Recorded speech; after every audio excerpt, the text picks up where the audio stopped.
Okay. Hello everyone. Welcome back to in person. This is great. I think it looks awesome in here. It's good to see everyone. We can start with the call to order. Yep. Ben Chambers, Tommy Sofranek, Here. Kelly Brown, Here. Danny Yoder. Here. Barry Curry Plum, Here. Jessica Dimick, Here. Tanya Schwarzenberg, Here. Lonnie Murray. Here. Charles Proctor,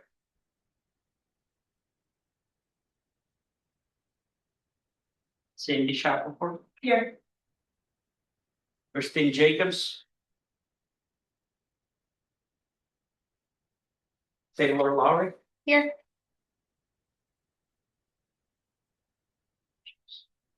Bill Palmer, Here. Mitch Schubert, Wood Hudson, Sarah Pennington, Here.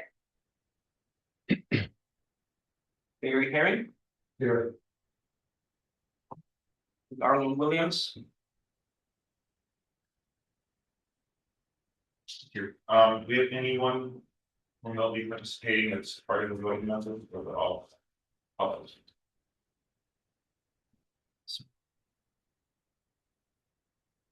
public. There's no one participating. doesn't look like anybody from the public would like to speak either in present or Yeah. online. Yeah, that's the members of the public. Anyone wants to speak right now? Amen. Okay, cool. Let's go over the view and acceptance of agenda. That's wants to start that motion. I'll make a motion. Thank you. Second. Thank you. Everyone approved, say aye. Aye. Any no's? Any abstentions? No. Let's go with the approval of the meeting minutes. That's a motion. Motion to approve. Actually, I think it was a while back, but I think it says I was virtual, Gretchen. For the last meeting, but I was present. Quick change. With that change, I guess Jessica still motion to approve. Motion to approve with the change. Second. Thank you. Everyone supporting, please say aye. Aye. Any no's? Any abstentions? I have my glasses, so I have to see what you're. Going to the Campbell bylaws and public engagement and everything, there was staff on the line, in here, there was some red line, parts of it, and documents. Want to have an approval for that as well? Yes, so just a little bit of background. This item came before you all at your last meeting as informational. So all of the changes proposed in the technical committee bylaws, policy board bylaws, and the public engagement plan are related to the sunset of the CTAC. So we made those changes in there and it's just up for your approval today. Happy to take any questions. Any questions? Okay, motion to approve. Guess I can start on, motion to approve. Seconds. Any supporting? Support, say aye. Everyone supports. Aye. Learning this, no notes. And no abstentions, okay, cool. And then finally, the slate of officers, what is the process with that exactly? So, part of MPO bylaws, the chair and vice chair of the committee serve for 1 year or until their successor is elected. So, since this is the last meeting of the fiscal year, this meeting, we nominate officers that would be voted into the next meeting. Okay. So, the process would be for anybody who would like to serve as the chair or the vice chair for the next fiscal year should speak up. And One question I have is, so for the vice chair and the chair, we're voting next meeting, right? For anyone, yeah, so, are they automatically like in, Do they have to be nominated right now? Do they have to accept that nomination right now? Yeah. Because my understanding is the vice chair or, I'm vice chair. right, vice chair, or co-chair. Their term is for a year, but they can continue in that role if they wanted to, correct? Exactly. Okay, so, does the vice chair and chair, do they have to get nominated today to then potentially be voted next meeting? I mean, the bylaws are not specific on when should they be nominated, but usually we try to do it a meeting in advance so we can have enough conversations, so the chair and vice chair can start operating the meetings from from the start of the fiscal year. Well, can I nominate the vice chair and chair for their same positions? I will be stepping down as vice chair. And then, If my 2 terms as vice chair. So you're up for chair. That's how the PTO does it, where. Alberic, Tanya and I have been talking about the county representation on the MPO, and I would like to nominate myself as vice chair. I mean, Alberic's place. this ultimately is a discussion between the MPO Technical Committee members to come to an agreement of who would like to be chair and vice chair for the next fiscal year. I officially remove myself from vice chair consideration and I will formally nominate this academic for vice chair. Then, does anyone have any nominations for chair? I know that it's not here, so can we do without him? I guess any. I'll nominate him. I don't know if he needs to be here or not. We can follow up with them offline to see if they accept that as interesting. There's interesting parliamentary steps. The nominations, and you can nominate whoever you want, and then That's right. vote next time. But you don't need to find. So Any other comments on nominations or positions right now? I guess the nominations stand as Ben Chambers for chair and Jessica Dimick for vice chair. Full votes at our August meeting, correct? Yes. I'm second. Okay, go ahead. Someone needs to second that motion. Okay, wants to second my motion. Is that good enough for you? Now I'll second It's it. fine. Okay, I second that motion. Thank you. Do you have some approval for that as well? Okay, please give an approval for the nominations. Aye. Aye. Any no's?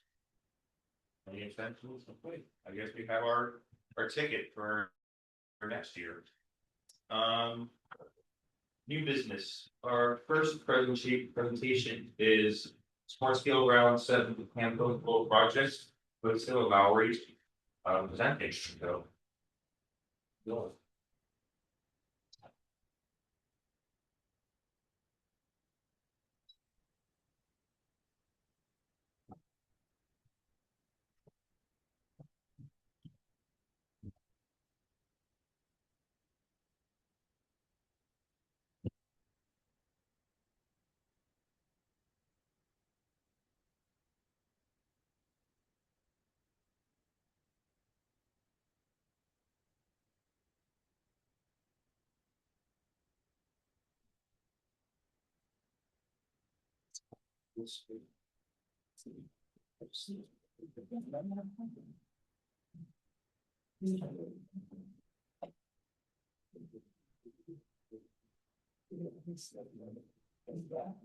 Morning, everyone.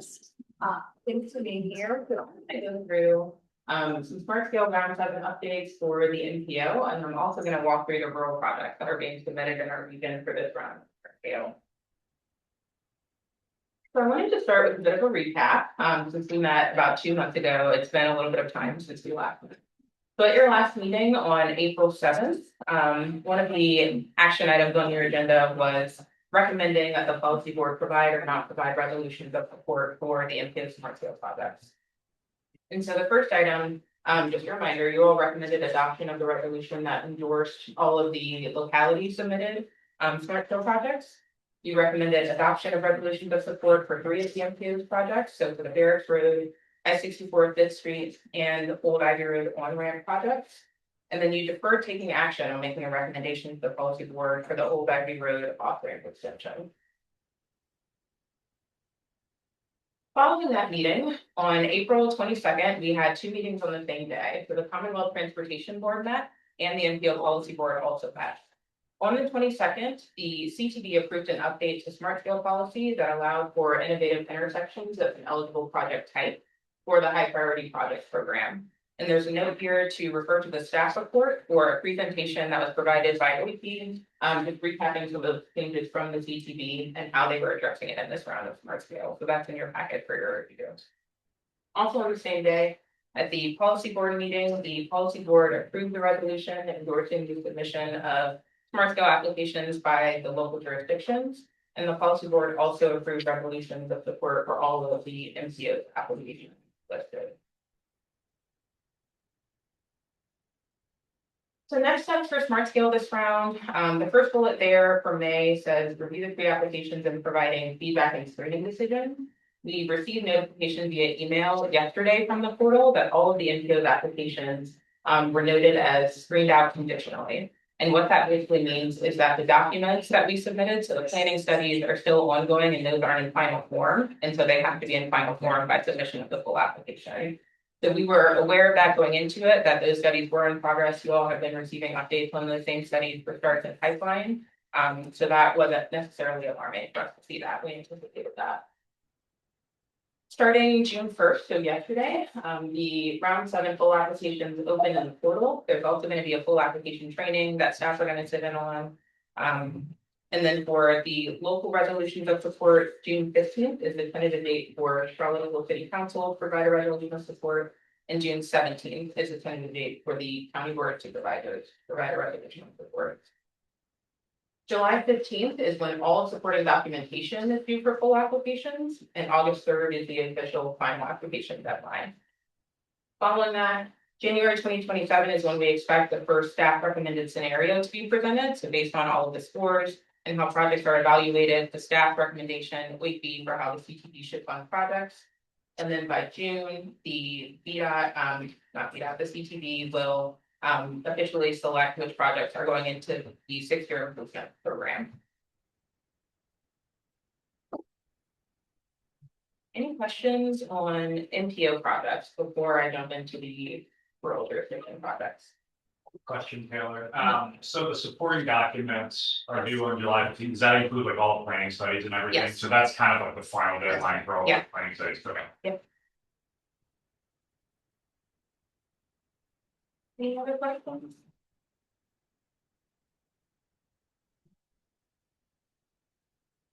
All right, so before I jump into the rural projects, I also wanted to provide just a quick kind of where are we in this process? I know that there are a lot of things going on with studies and also smart scale, so I just wanted to graphically kind of show where we are in this 2-year cycle of these things happening. And so we are there in June, so we know that smart scale is a biennial cycle, but also noted on this graphic is the project pipeline process. And so you can see December, January is when the CTB selects the next round of project pipeline studies. So STARS isn't noted on this timeline specifically, but it operates on a similar timeline as Project Pipeline. It just wasn't alerted. They're trying to push it out a little bit this year, so hopefully those will initiate late summer, early fall. January makes it a little bit tight. Okay, yeah, thank you, I appreciate that. Yeah. And so this is just meant to show, you all are also going to get presentations today on the next study locations for Project Pipeline and STARS. And so I wanted to just show how all of these things work together on this 2-year cycle. Okay, so next we'll talk about the smart field projects in our rural jurisdictions for a region. This came out of a request or an interest from the policy board when we had our smart scale workshop in March. They indicated an interest in knowing what other people in the region were applying for this round of smart scale. So the TJPDC is a regional body. We are not submitting any applications, but in our planning district, Greene County and Nelson County are both submitting 2 applications. For Greene County, both of their applications are resubmissions. So the first of which is US 29-616 RPET project. So the V-Trans needs that are noted along this corridor are capacity preservation, safety improvements, transportation demand management, and transit access. This project area also includes a PSI intersection and a PSI segment. And so installing this RPET is meant to improve safety by reducing the number of conflict points and reducing operational delays. And the preliminary cost for this project is 23.6.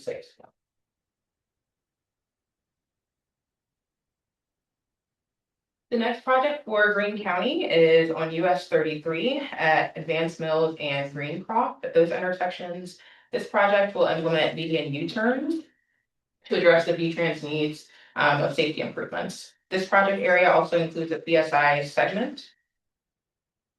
And the preliminary cost for this project is 13.9 million. For Nelson County, this first project, I'm gonna move this out. This first project is a resubmission, and it's actually noted as a custom V-Trans need. So when I reached out to the VDOT Lynchburg district to just ask and learn a little bit more about this one, there are no V-Trans needs that are currently noted at this project location, but there is a line in the technical guide, and it's pretty small at the bottom of the slide, but I wanted to put that on there for reference. Where if there have been 3 or more injuries at a location, you can work with OAP to propose a custom V-Trans safety need to meet. And so they did that correspondence with OAP and determined that this would be eligible for a custom safety need, and so that's how they're eligible to submit this project. This project would install dedicated right turn lanes in the southbound and eastbound legs of Rockfish Valley School Lane and Rockfish Valley Highway intersection. Preliminary cost for this one is 2.5 million.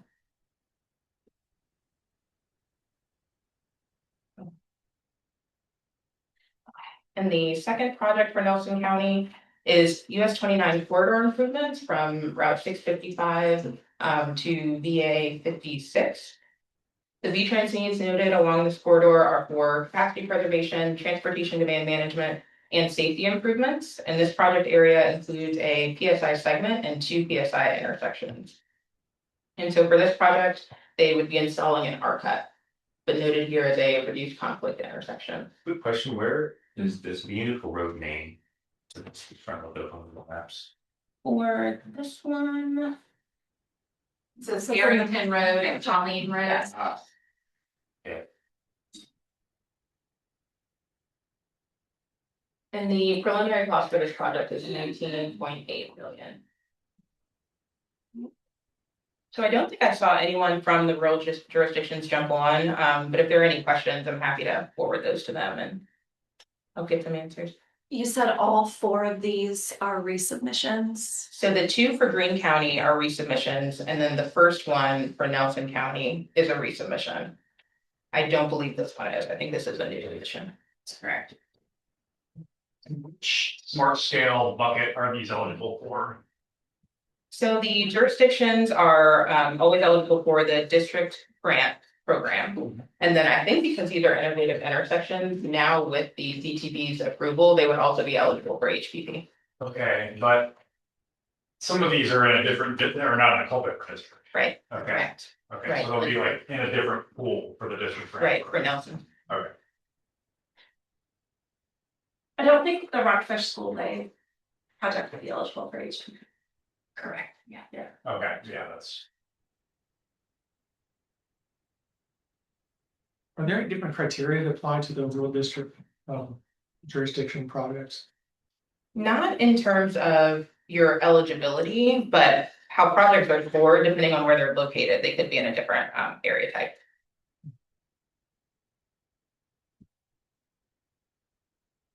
Area type, it's C or D for rural? D.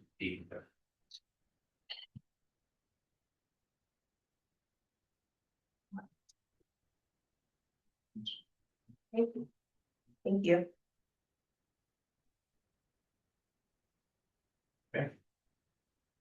Thank you.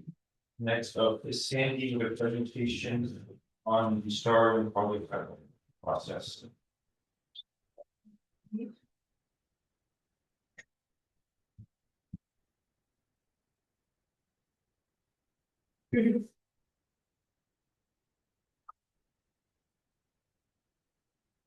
Right, so we have been in the process of starting to kick off our next round of studies, and one of the questions that came up as we were finalizing the projects that we're going to be submitting for Smart Scale is just a question about how do projects get initiated and end up flowing into Smart Scale or other funding applications. And from the VDOT perspective, the start of that is to go through a study process to identify the locations that meet high statewide needs for VDOT, or localities can look at other types of needs that maybe the locality identifies. And then we start working towards developing improvements that can be implemented to address those needs. So the selection of the locations for our studies through the starting pipeline process really starts the process of queuing our project that can then be submitted for usually Smart Scale, but can also be considered for other funding applications.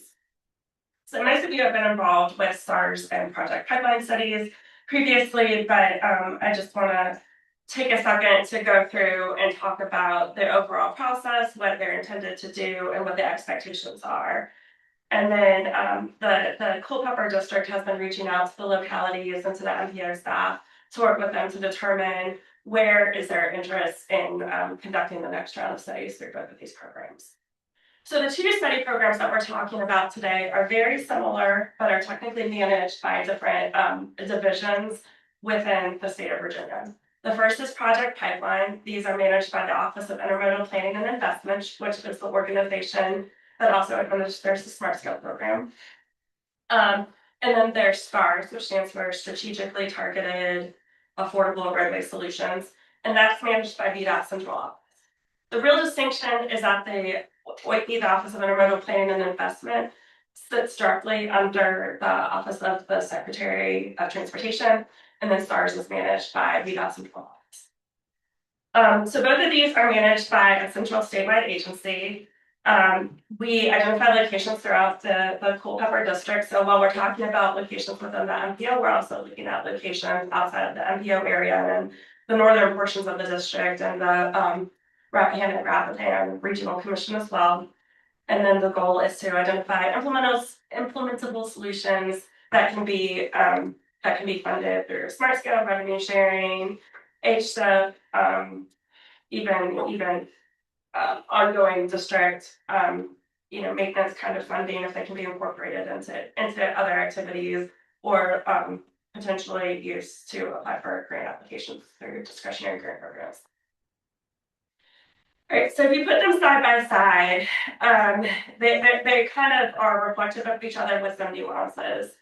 So the purpose and the goals of STARS are a little bit distinct from Project Pipeline. STARS was really intended to focus on addressing safety and congestion identified needs, whereas Pipeline is defined with a project goal of addressing needs that have been identified in the Commonwealth Transportation Board statewide plan, which is V-Trans. But the real thing is that for all intents and purposes, they're going to look pretty similar to most of those.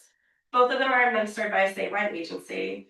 Both of them have goals to identify cost-effective, implementable multimodal improvements. Both of them are intended to address identified statewide priorities. They both require collaboration among stakeholder organizations and across a broad range of different transportation-related disciplines. And then they both follow standard transportation study processes and incorporate both a comprehensive data analysis and public engagement approach to support decision making. Both of the programs also start with a framework phase. So we go into this study, and the first thing we do is we define who are the study working group members that need to participate in the study process. So that stakeholder working group or study working group meets together. We define what the goals of the project are going to be based on the identified statewide needs, as well as based on maybe some of the locally identified or regionally identified needs. We will meet together to agree on the technical analysis and the approach that's going to be conducted as part of the study. And then we'll also determine public engagement needs. And then once we get through the framework phase, we will all sign a document that says that we agree on the general approach to how we're going to conduct the study, and then we will actually conduct the study in the study phase. The study phase will include all of the technical analysis, the crash review, the operations review, traffic forecasting, developing the different alternative improvements, and eventually selecting a preferred alternative. And then there will be a minimum in both studies of 2 points for public engagement. And that's at the need identification phase, and then selecting an advanced alternative.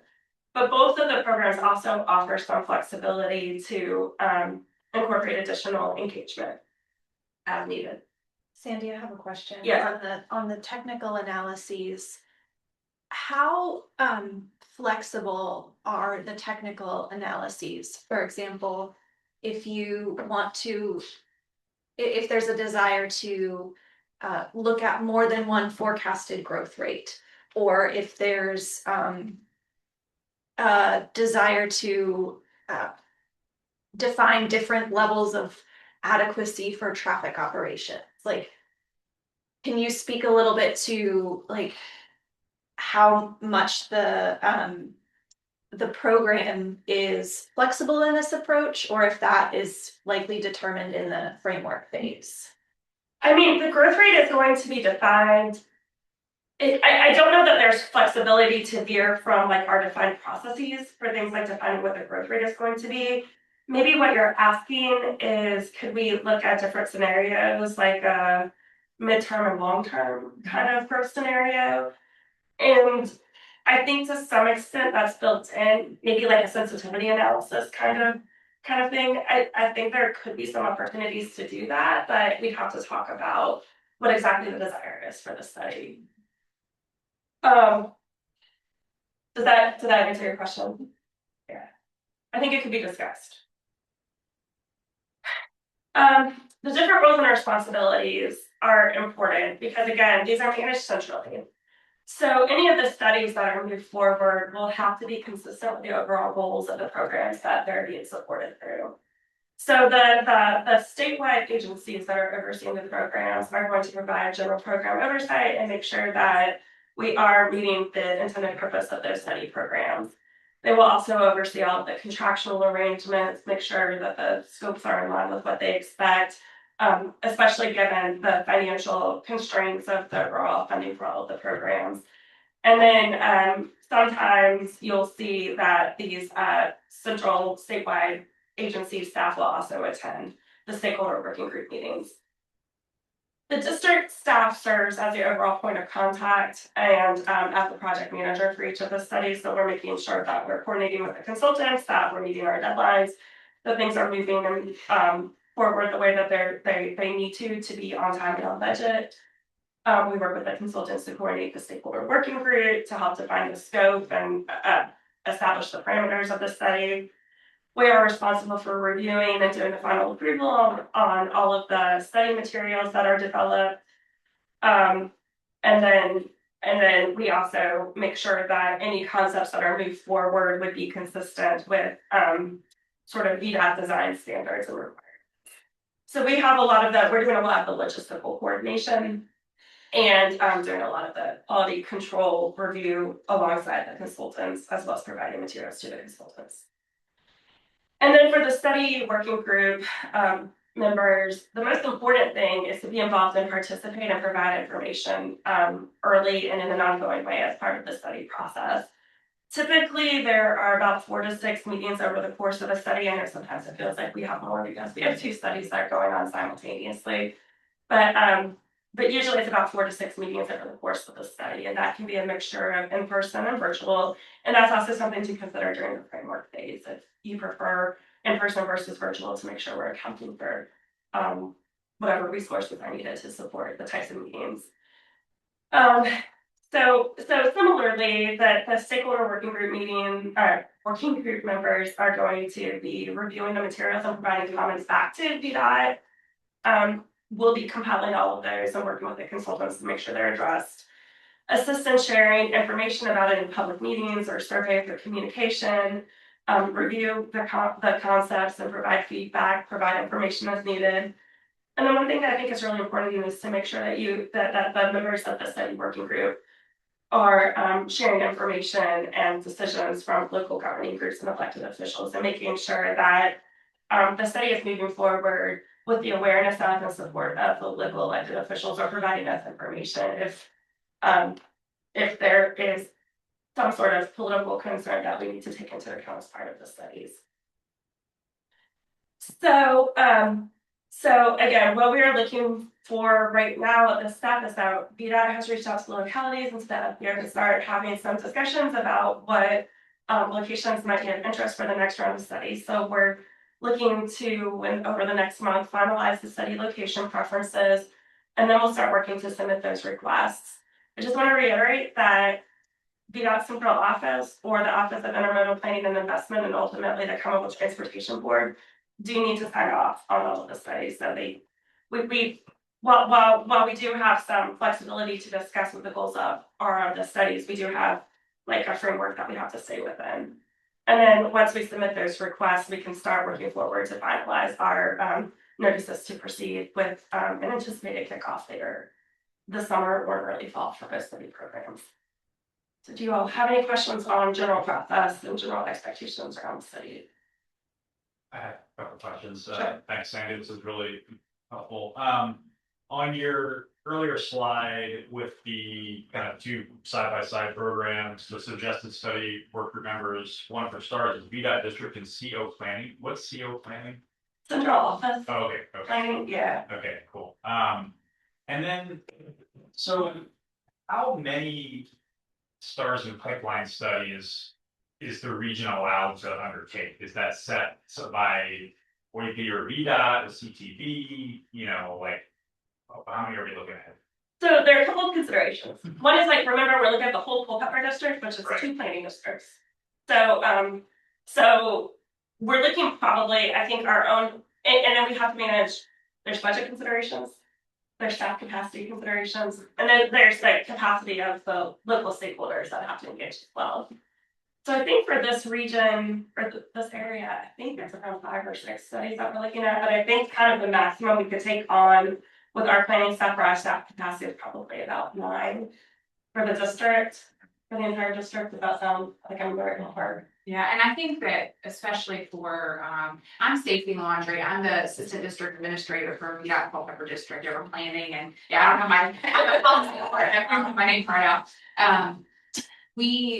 TMPD, especially for the STARS program, limits statewide because of budget constraints and resources too. So to some degree, we're, able to, there's some flexibility there, but yeah, I would agree. I think we've talked a lot about our capacity and right. So.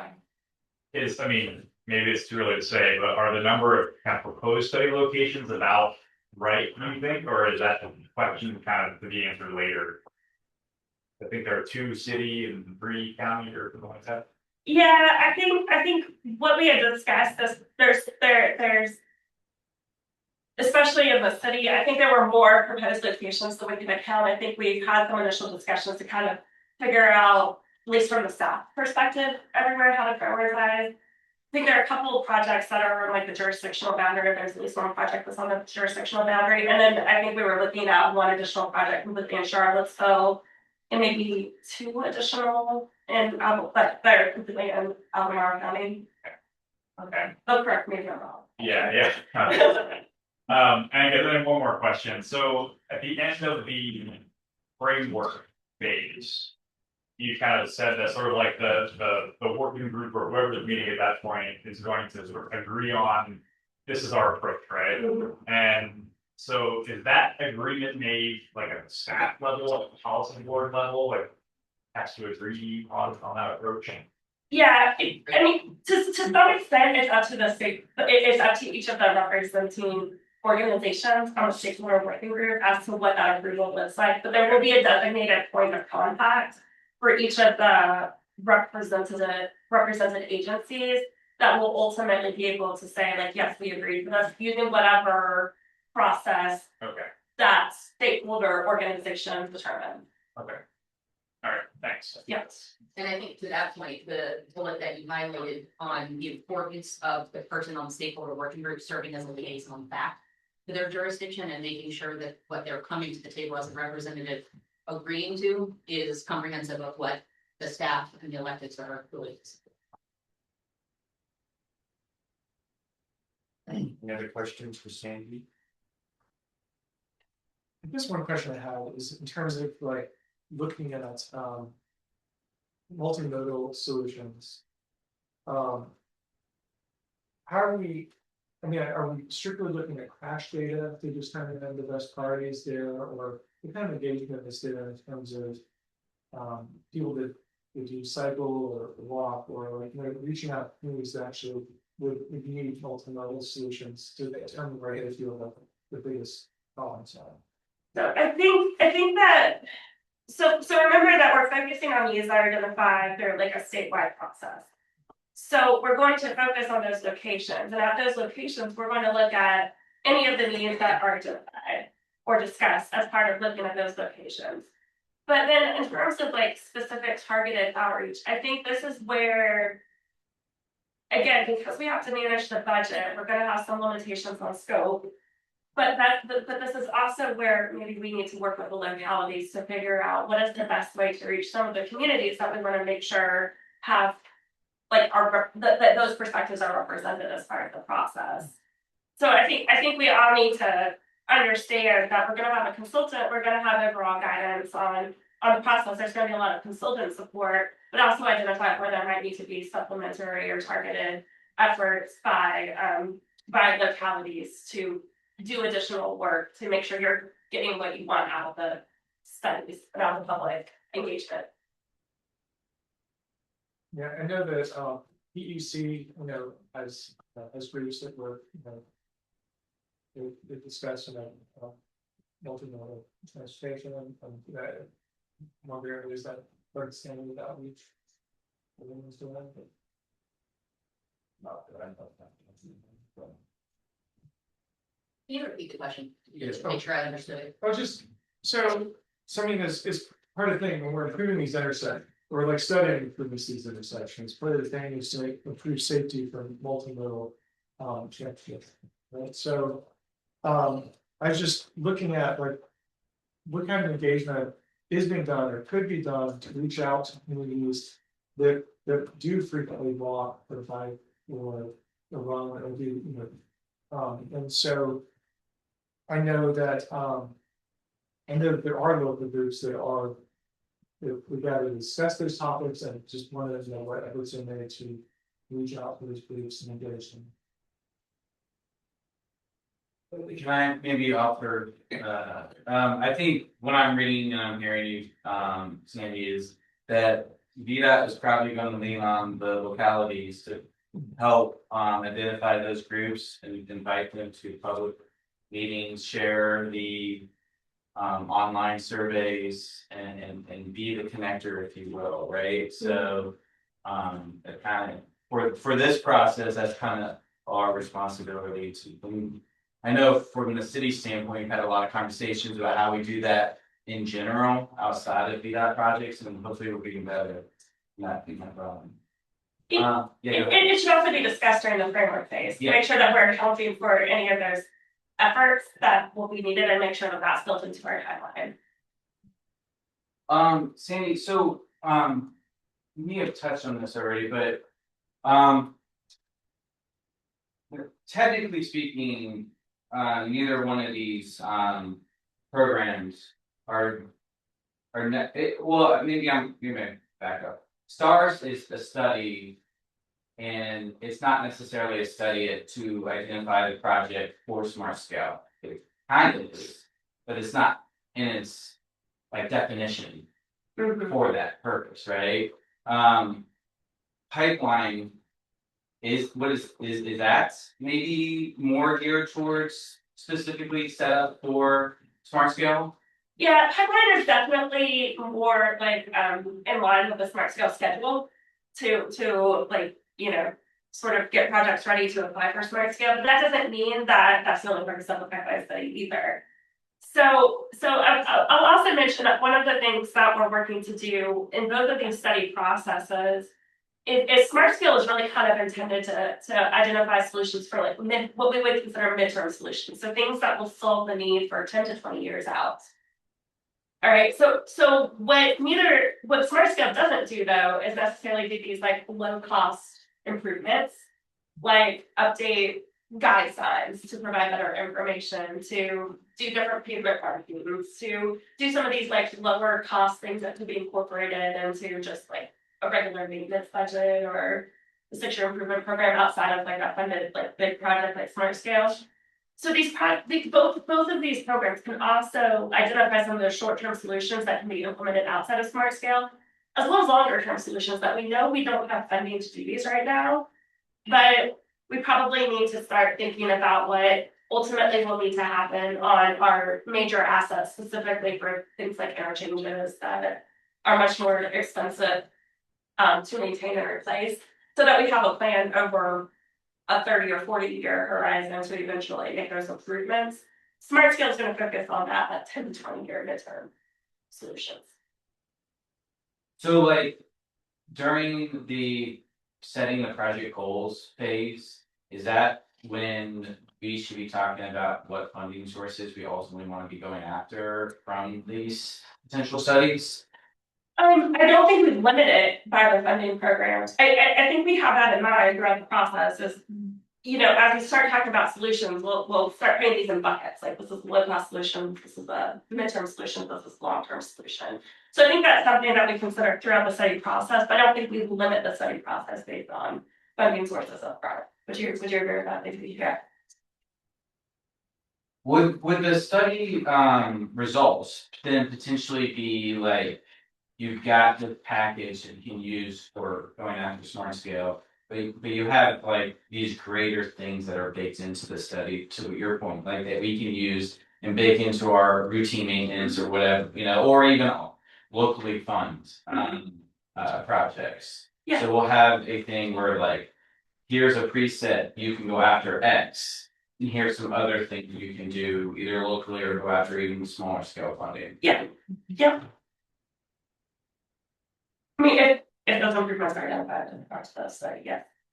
Yeah, I guess I'm just thinking through like the most recent example with our city projects, and I feel like now having had this conversation, maybe we would have maybe I would I don't know that I would do anything differently per se, but it would just be like something that we thought and talked more about.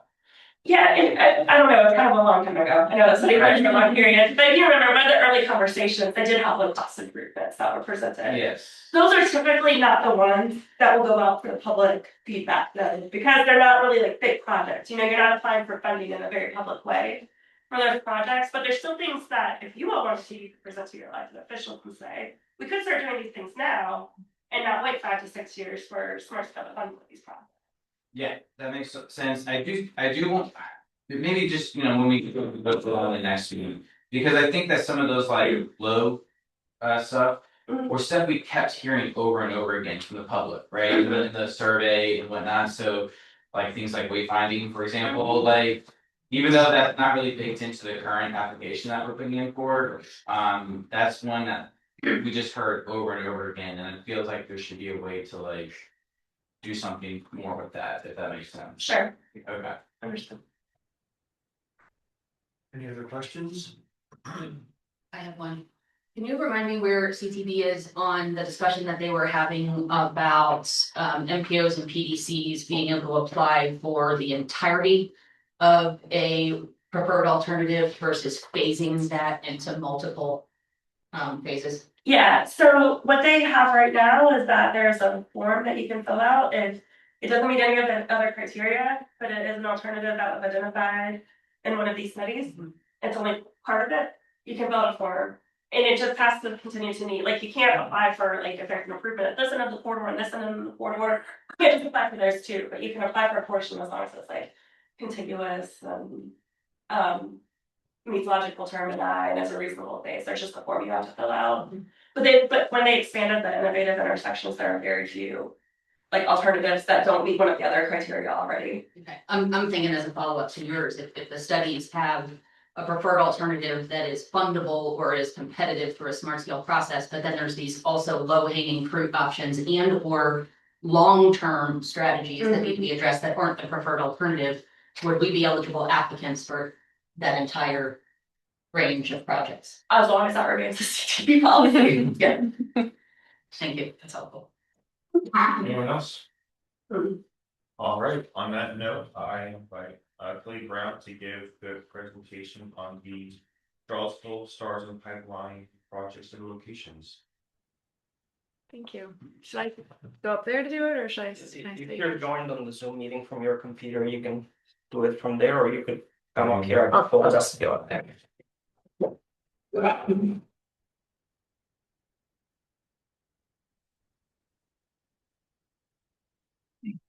See it.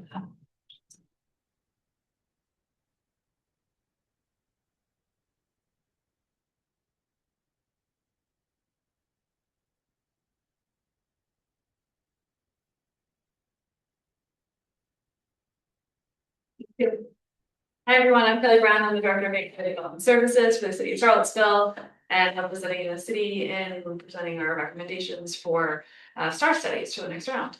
I just want to say thank you, Sandy, for your overview of the process. I think it's very helpful to understand that larger context, bringing to mind for me a lot of things that we can do for the next round to help prepare these recommendations and make sure we're getting, broad input and feedback as we bring them forward. But these recommendations were developed by staff based on a lot of prior discussions with stakeholders, internal and external, particularly recommendations from adopted plans, the priorities of the state, and also kind of our understanding of what and recent lesson learned, like what a STAR study is really oriented to try to achieve, what sort of community engagement is baked into the process, and also what really the expectations should be for the localities to provide supplemental community engagement. So our recommendations really kind of acknowledge that if you are bringing forward one of these recommendations for a STAR study, there is a heavy lift by the locality to support that study from a community engagement perspective.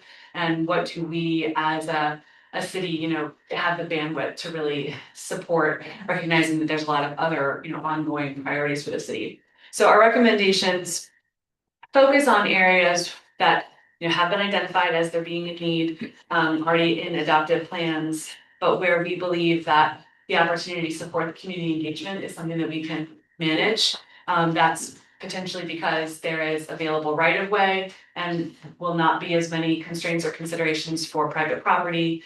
Or where we know that there won't be a lot of other political considerations that need to be brought to bear and how a community engagement process is tailored. So just wanted to kind of use that as a way to set the stage for our recommendations. And the first one is the Princeton Ridge McIntyre intersection.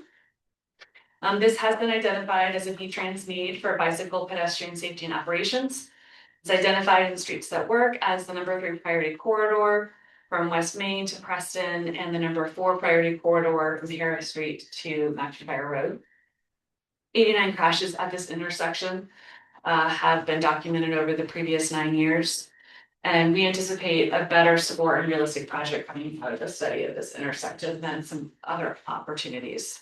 This would be a City of Charlottesville led study, which was something that was requested that we identify to help kind of set that expectation moving forward for who would have ownership for this effort, it being a VDOT study.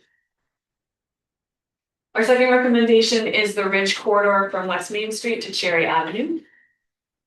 This ties into the study work that has already been completed in the previous round of STARS and extends south to the 5th Street Road diet that is currently being proposed.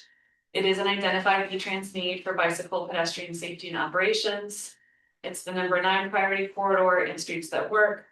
Includes the 5th Street Cherry intersection, which is this number 2 priority intersection, and the Ridge Monticello intersection, which is the number 3 priority intersection. 90 crashes on this whole roadway segment between West Main and Cherry over the previous 9 years. And this one would also be led by the city. Finally, we did want to note that we looked at a few other options as well. East High Street from 10th Street Northeast to the 250 bypass, Preston Avenue, the full corridor from McIntyre to 10th Street Northwest and Elliott Avenue. But as I mentioned previously, given concerns, considerations for significant stakeholder and resident engagement, we do not recommend that these be the subject of a STAR study be led through a VDOT effort, but really be prioritized as a city-led effort through local funds or other funding resources. And I think that concludes the presentation. Questions? Yeah, some questions. Is the planning commission gonna weigh on this? Because maybe I'll keep my questions brief if we're gonna get to look at this later. This is something that I think for the next round, we should really try to bake into the process. Because my understanding is that the next opportunity is really for the policy committee to vote on these recommendations. But I do think that for future rounds, we need to be backing up from this state of how we get that sort of input from the planning commission. Okay. And other stakeholder groups. Well, then I'll try to keep my questions not too long here. So when will the actual expense of the study be determined? Is that in the framework stage, or is that before we go to OEP and VDOT and say these are our study locations? We have to say the study area ends here. Because I think defer to you. Typically, we'll want to define that ahead of time, because sometimes we even do data collection before we have that first kickoff meeting. Yeah. Okay. I think the Ridge Street, I'm very happy with these locations. I will say that. I think they're really important, especially connecting to the proposed road diet. I think one of my main issues with the proposed road diet is that it kind of drops you off on a place where there's no more protected bike lanes. So I think I'm really happy to see this. I guess but even after this study, the current study, and then if we do Preston, Ridge, McIntyre, there's still a gap of 1 or 2 blocks that hasn't been looked at or will not have been looked at. So I'm just wondering if we can include that 1 block on the south side, like the intersection, in this study, just to kind of connect it together and get a contiguous whole.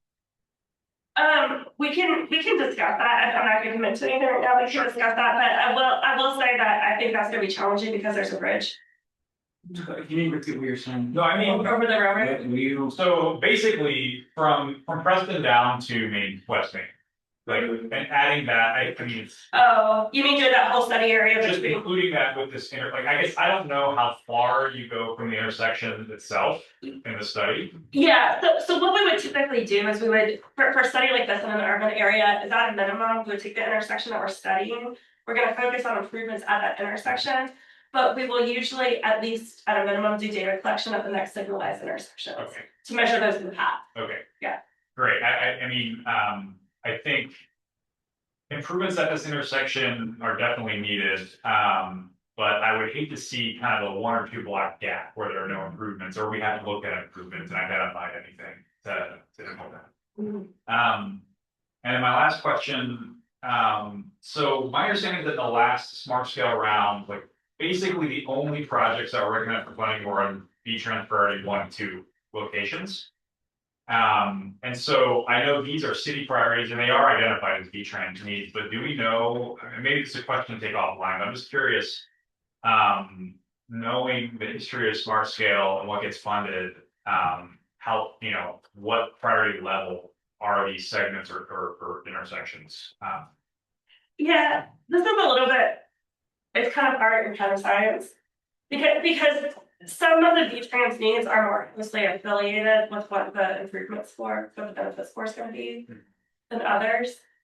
So I think focusing on areas where there are high accessibility and safety needs, especially in an urbanized area, like the city of Charlottesville, is going to give you your best effort to get high scores, because this is where downtown Charlottesville is going to be able to generate high scores. I think Brendan had a. I was just gonna say, when we were this has different criteria that fall in all 4 of those criteria, so there's lots listed in there, but these cover kind of all. That's a lot of boxes. Yeah. Okay. All right. Can I just add, not having an engineering background and not even having a planning background. And after going through our last study, I'm still a little curious about how we do intersection design without really having a better understanding of what the rest of those corridor look like. And I think it really affects like bikes facilities more than like, sidewalk facilities or, travel lane, facilities or transit for that matter. So I wonder if we're gonna kind of fall and some issues are gonna come up, not really knowing what's happening with the rest of Preston or East Market or McIntyre or outside of the intersection in itself. But that seems like that's just, the nature of doing, limiting your scope, I guess. Yeah, so I think it's really important to understand, like Kelly mentioned earlier, like what these studies are intended to do versus something like what you're talking about, which would be more of like a citywide or corridor-wide bicycle or pedestrian or transit or mobility plan. So typically, hopefully, we would know what those higher level goals are and could look at them at these individual locations and help figure out how we can make it work, more in a more detailed way at a smaller project area. But the startup pipeline studies are not going to do like those big corridor-wide, like connectivity types of studies. No, I get it. I think Yeah. I'm just making a comment about the nature of like this than anything else. And we got all that land that the county owns that we can do whatever, right? Okay. Any other questions or comments? No. I mean, do you foresee that list of the three that you're not going to pursue this path as being things that you guys will initiate in the near future, or that's still being discussed? So we are scoping a citywide mobility plan, which will, Sandy referred to, really help establish the guiding principles, the overarching goals for these and many other locations. I think we're still trying to figure out what level of detail that plan could provide for these specific corridors, but it could certainly help reestablish a priority level for each of these and a time frame for when we could tackle them. Well, thank you so much. Here. And now Jessica with the outlaw.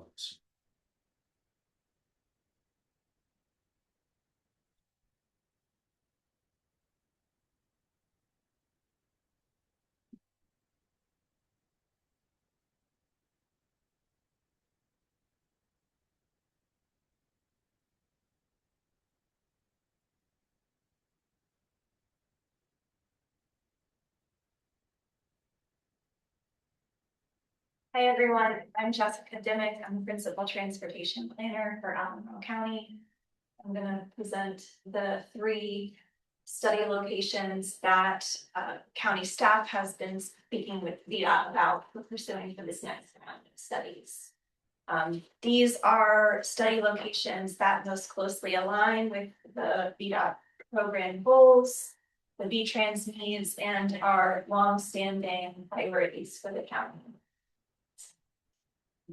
The first location is focused on US 29 at Airport Road. This has been a location the county's transportation planning team has wanted to study for a long time. It's number 6 on the PSI intersection list for the VDOT Culpeper District. It's the source of a lot of traffic congestion, especially during weekday peak hours. It's adjacent to 3 different activity centers that are designated in our AC 44 comprehensive plan. The Hollymead Town Center, the Hollymead Town Center to the southwest, North Point to the northeast, and Timberwood Shopping Center to the southeast. There's a lot of development going on and expected in the future. There are no facilities for bicyclists or pedestrians to move around or cross 29. And the county wants to develop in a way that encourages transit In a recent STARS study for the US 29 corridor, we heard a lot about wanting to make make the 29 corridor start to move in the direction of being supportive of transit. And so we think that this would be a good place to do a study to look at all of these challenges and to develop solutions that would work to meet the various goals. The yellow circle in the center indicates that that intersection is the focus, but we would want to look at how the intersections work together, both to the north and south, as well as on Airport Road. The extension of Worth Crossing is something that will be provided by the North Point Development as a parallel facility, and VDOT's working on the design for the missing link of the Birthmark connector to Lewis and Clark Drive. So there's a lot to be gained by looking at this area in more detail. Wow. These two maps show the VTrans prioritized midterm needs for the overall construction district priority. And you can see there priority 1 and priority 2 needs throughout the 29 corridor on this segment. And not only is this the number 6 PSI intersection, but there are other PSI intersections identified as well as the PSI segment. The second location is the US 250 at Freebridge area. County staff are interested in studying this location for multiple reasons. The Pantops area contains multiple activity centers for future growth, including the Regional Activity Center of Lower Pantops, where redevelopment of the Pantops Shopping Center could accommodate significant growth. There are other activity centers like Urbana Ridge and Peter Jefferson Place, and redevelopment opportunities like State Farm nearby. And so this is a clear area of growth for the county within biking distance and served by transit. So the county is considering the South Pantops area as one of the first activity center plans to do, although the timeline for that is to be determined. County staff actually facilitated an activity within our organizational leadership team to explore the strengths and weaknesses of the Pantops area, and congestion, specifically congestion that limited the potential for growth, was raised in at least the group that I facilitated as the #1 issue. So the study would be about congestion, but not just about congestion. It's also how do we make meaningful bicycle and pedestrian connections and opportunities for transit. Improvements will be made very soon at the Stony Point Road intersection, and this new study would be intended to look at how the intersections work together.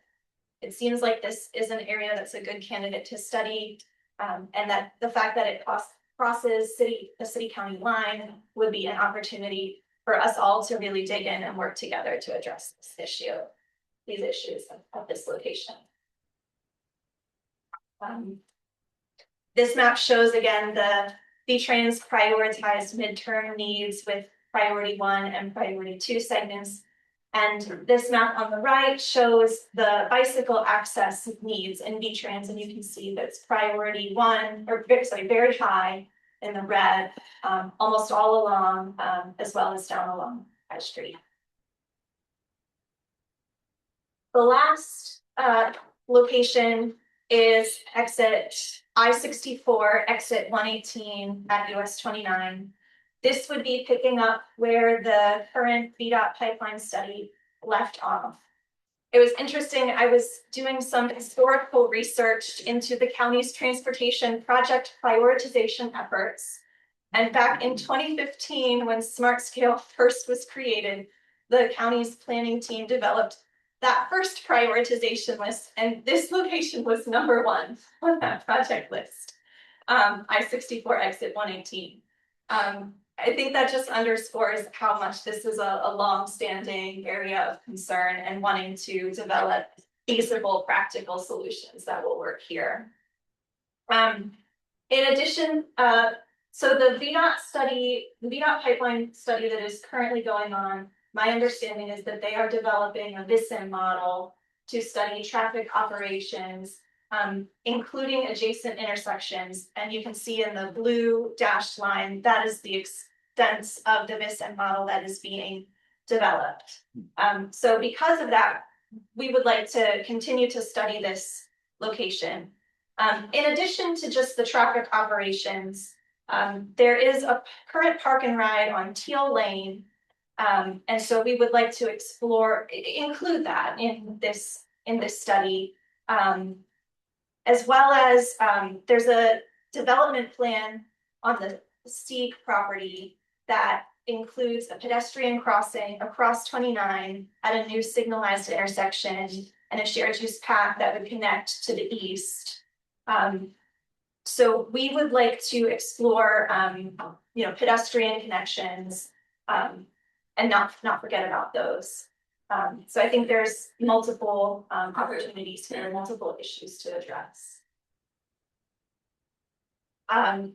The V-Trans needs include a very high segment through the interchange and up through the Fontaine interchange.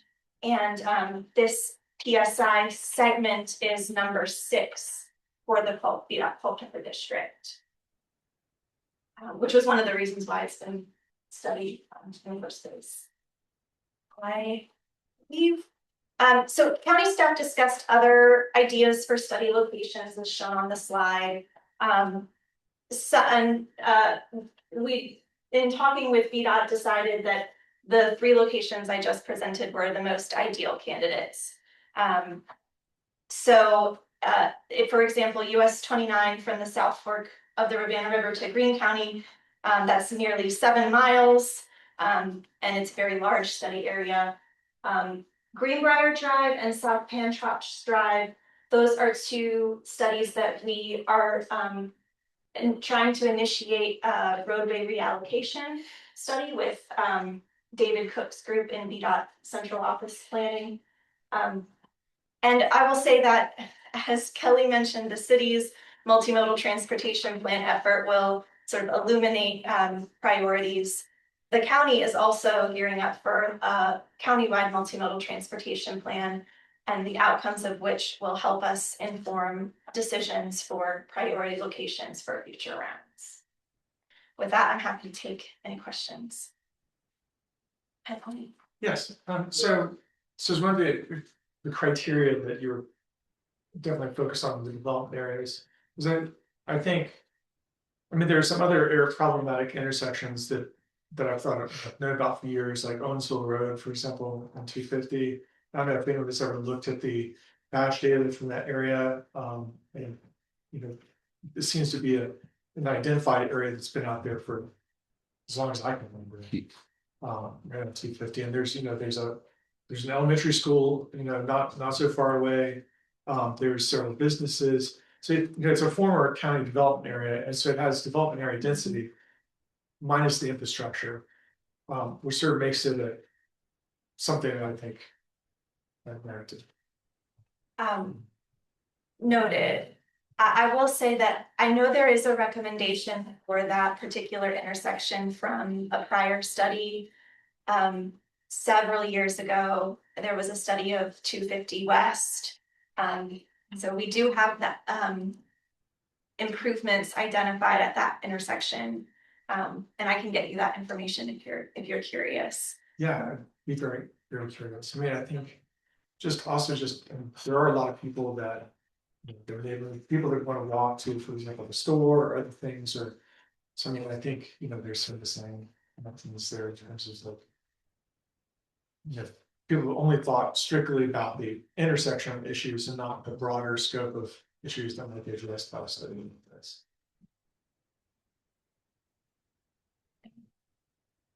I'll just chime in. I think the Freebridge Hantops project, that I'm sure that's going to be, it's a big opportunity. There's certainly a lot of room for improvement here. I mean, you've noted the need for bike and pedestrian connections, and I think, there's some very significant, geographical constraints here with the bridge and. I don't think the city is ever gonna add lanes to High Street and the bypass of the city, so, and looking at how do you move more people. So, alleviate congestion in a way that allows campouts to develop. I really hope the study will focus on, some high capacity transit improvements, bike ped improvements. Moving people outside of cars, because I don't know how we move more cars into the city at this point, even if you were to improve, the intersections here. But I think this is a great way to go to the city and kind of work together on something that can, really improve travel in a creative way, that isn't just adding more lanes. So, thanks. Anyone else? Questions? Okay, maybe that's it. Last part of this, we have a staff memo. Jessica or Boyan. So the staff memo just summarizes everything in like Yeah. a convenient kind of one-page written form, but it was everything that you just received a presentation on. Better know that. Back from Sandy with the current US 29 stars study update. So- Just one more moment. Oh yeah, were you gonna say something? This is a voting item for the Oh, this is a voting technical item. committee, so. Yeah. You will need to Okay. provide a recommendation or not for the MPO Policy Board. That one step. Should we do it as two separate things for each jurisdiction or do it as one item? Just one motion?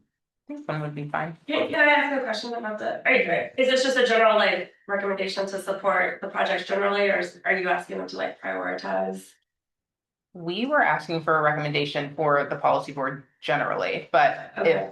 am I hearing that prioritization would be helpful? Well, the reason I bring that up is I think we have at least one more study. Okay. That we were planning to support in the city of Charlottesville specifically. So I just want to clarify that what the expectations will be coming out of this meeting for us to increase studies. Okay, I propose a motion to recommend the three proposed studies. Three from Charlottesville? Two from Charlottesville, three from the county, not precluding any other authorities that PDOT may identify for jurisdictions. Or maybe the motion is recommendation for these projects with this one location, discussion amongst yourself, the one location where you would say this would be like our lowest priority. Like if one had to be dropped because of staff capacity, VDOT capacity, and they couldn't carry forward all of them, maybe the discussion is which one of these locations is the lowest priority. Okay. Can I, maybe this is I know there was opportunity to comment on the actual projects individually, but it seems. I didn't know what the county's projects were gonna be, and it seems like there was a lot of talk about the Free Bridge, and we had kind of talked about it internally. Is there any talk about like, that location in more detail in the city county? I don't know, I'm surprised that there wasn't more discussions, and about the projects themselves, I guess, not about like the technical components, because obviously there's not much to discuss, we're just adding on what we want to study, and therefore there's no technical questions, but,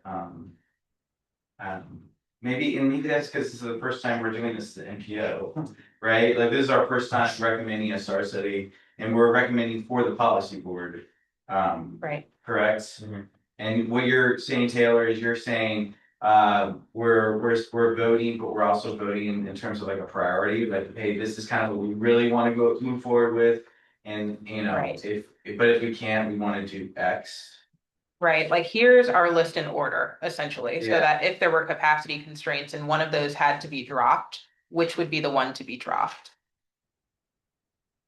Okay. I mean, I personally don't feel like I didn't know enough about these projects Yeah. to prioritize them, like I feel like I do a bad job. Well, prioritizing. Okay. My understanding based on the conversations we had with staff before this meeting is that we would do either the Preston Ridge McIntyre intersection, or we would do the Ridge corridor. with the city of Charlottesville, but probably because working in the city, there's a lot of engagement expectation. We probably need to limit it to one of those two locations. okay. Is that consistent with what we talked about? We did present the recommendations in an order of priority, so we would recommend that the Preston Ridge McIntyre intersection as our first priority. And then the Bridge Street corridor as our second. If we had to choose, we would go with the intersection project. And what were you saying earlier, Sandy, that there's another plan? Yeah, what was that the you're third working on? project? Maybe another city project. What was that? Another city project. You Didn't mentioned you say that? I heard that too. I was waiting for clarification. The East High intersection with 250. For I- what though? thought that what do was- we- Jointly with county, jointly with Albemarle County. Oh, okay, so you're saying that, wait, I'm gonna let you finish that thought. Can you? I think that's my thought. Oh, Okay, my understanding talking to the city, when VDOT met with the city to discuss locations, is that we understand that working in the city, there's a lot of additional engagement that is needed both from local staff and as well as from VDOT. So to do these well, we wanted to make sure that we don't take on more than we all have the capacity to do. So we were recommending to do the US 250 at Free Bridge study jointly with an intersection on both sides, Albemarle County, City of Charlottesville, and then do one of the other two projects that were proposed in the City of Charlottesville. Oh, okay, so we misunderstood that conversation because I understood that was the Free Bridge 250 intersection, East High intersection project was one that the county was recommending and the city would be happy to support that, or it could be a joint project, that's fine, but I don't think we would recommend that as a priority over the Ridge McIntyre intersection. We would do US 250 at Free Bridge, Yes, and then one of the other two. Okay, in got the it, City of got it. Charlottesville. okay, So you're getting a and bonus. then. So we're getting the bonus, then okay. What would the county then be, how many would you all choose from the county, just the one of those other two? Airport Road Yeah. and exit 118. Okay, so are we saying that, alright, I'm confused. Okay. So there'd be two county projects, one city and then one joint. Yes, I mean, I guess right. when I was reading the packet, I didn't know that we'd be kind of trying to choose between the two of the projects, so I still don't feel comfortable like telling the policy board to go one way or the other. Like, I think maybe we should just leave it up to them at this point. Well, if they're gonna have to choose between the two of those Charlottesville projects. But the When are they city, meeting? Policy board On the 24th? of June? Yes. Yes. but we've heard from the city that they would prefer the McIntyre Ridge Preston intersection. Correct. That would be our, Well, that is our I- top priority. It's not the planning commission side of things, like this is the first that I'm reading these Right. materials, and I don't know, I mean, maybe I agree with the staff, but I don't know, right now, I don't have enough information.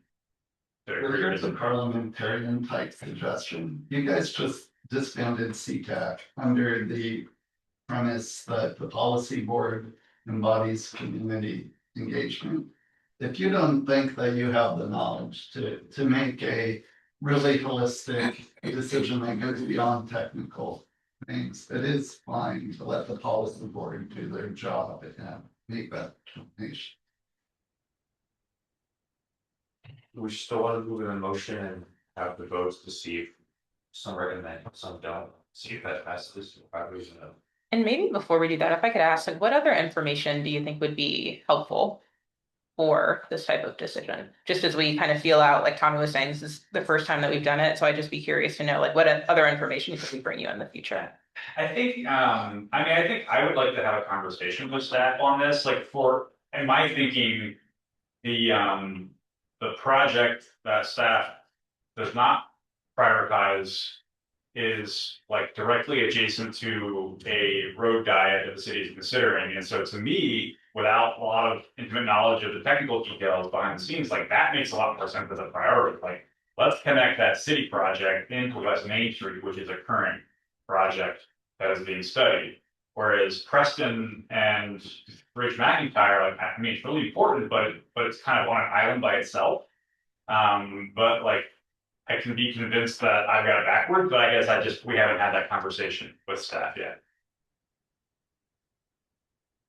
I mean, I would be inclined to say like that we recommend the policy board consider these proposals and just kick the can down on prioritization. Like if the city can't study all those locations, fine, but like, do we have to, like, I'm not comfortable telling our policy board members that like, I agree that this is a priority versus that. So maybe there's general support for any of these locations. Sure. Okay, I'm gonna try to get this right. I motion to approve the selection of projects from the city and the county, including the joint East High project, for consideration that the policy board will choose to prioritize the city project. Does that make sense? Or would the MPO policy board not do the prioritization? So I think they'd be presented with the same question. So I would recommend maybe a motion to recommend that the policy board consider study locations as presented. And then we can include like in a staff memo that says, due to capacity constraints, one of these projects will not be able to be studied, and they can have a discussion and decide how to move forward. Okay, we'll try to get that. I propose a motion to advance these projects for recommendation, or recommend these selection of projects for the MPO policy board, with understanding that those projects will have to be, yes, prioritized out for upcoming studies. That checks out. Prioritize out. Well, maybe like may need to be prioritized. That needs to be in the agenda packet, line item. Yeah. 4B, prioritization out. I just want to be very clear that VDOT capacity, we will only do one of the two projects in Charlottesville. Yeah, I understand that part. Just to make sure I everybody's clear understand about that part. It's the part where we have a joint project Yes. at 250 and well, in the what do we call it? The long bridge, the pre-bridge. Yeah, okay, so to be very clear, we will either do Preston Yes. or Ridge. Correct. And we can do the other ones, but even if we eliminate one of the other ones, we still only want to do one of those two projects in the city. One project in the city. Got it. One of those two projects in the city, yeah. Okay, take 4. I propose a motion to recommend the selected projects to the policy board with the understanding that one of these Charlottesville projects, only one of the Charlottesville projects will be studied by the VDOT. Period. Exclamation point. Exclamation point. That work? Okay. Okay. That is a second. I'll second. Thank you. Any for proofs, please say aye. Aye. Any nays? Any abstentions? That was. In my head. That's Branson's gonna be watching that YouTube video. Okay. Now. Let's send these back with the US 29 star studies updates, the current star studies. Sure. Thank you. Thanks, you guys. You did good today. And we are excited to work with you all. All right. It's been a while since we've updated you all, so just as a reminder that there are 2 studies that are going on US 29 that are adjacent, but are technically separated. So one is of the US 29 corridor from Hydraulic to Woodbrook, and the other one is for the bypass. So what we have been doing over the last several months is we have, the last time I presented, and I don't remember exactly when that was, we looked at the existing conditions. So we looked at where there were operational issues, where there were safety concerns, we looked at the pedestrian facilities, et cetera. And what we did was we started brainstorming and we looked at preliminary alternatives at all of the signalized intersections along US 29 and at the interchange.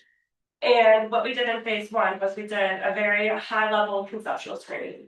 We used the tool that VDOT has developed called VJust, Virginia Junction Screening Tool, something like that. If I can just say it's, but there's not not dust. not dust.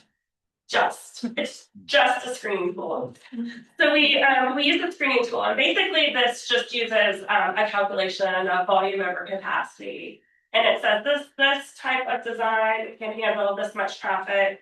Or we put in our traffic counts, and it says your volume to capacity ratio is under 1. This looks like it can still work, or your volume to capacity ratio is 17.4. This will definitely not work. So this helps us start screening out which concepts could potentially meet some of the needs and could be viable to move forward to do additional analysis. So we are in the process, we've largely completed this, but there's still additional work to do where we are doing the advanced alternatives analysis. So we took the concepts from phase one that got through that first initial conceptual screening process and are modeling it using more advanced modeling software that can actually do simulations and look at operations in more detail, intersection by intersection, and making sure that any intersections that we want to continue to keep moving forward works operationally, not just based on that volume or capacity number, but based on how a modeling system predicts that vehicles would move through that area. Again, not looking at the whole system altogether, but looking at this intersection by intersection.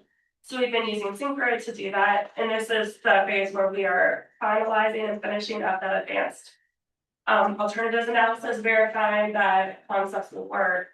And then the next phase that we're about to move into will be to prepare concept sketches for all these advanced alternatives and take those out to public survey.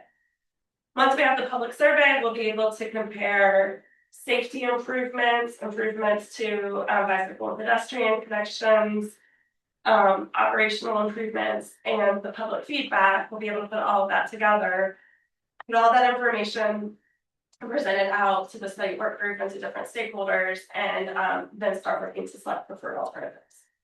So we're queuing up for the public engagement survey later this summer. All right.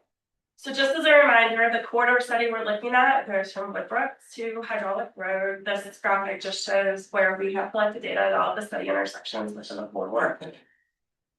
And these are the study goals that were determined during the framework phase. So from VDOT's perspective, we were largely interested, again, meeting the statewide goals for the STARS program and improving safety, reducing congestion, and maintaining throughput because US 29 is a corridor statewide significance. But the county also has goals to create place-making corridors, to increase bicycle and pedestrian connections across 29, to connect their activity centers throughout the area, and to support increased transit frequency throughout the corridor. So all of those have been goals that we've been talking about as we have evaluated alternatives. So getting through that initial preliminary alternative phase, we had about 15 or 16 different ideas that were thrown out. We used this matrix to sort of help compare and contrast the trade-offs with different alternatives. And we use this to sort of start narrowing down which improvements we would move forward with.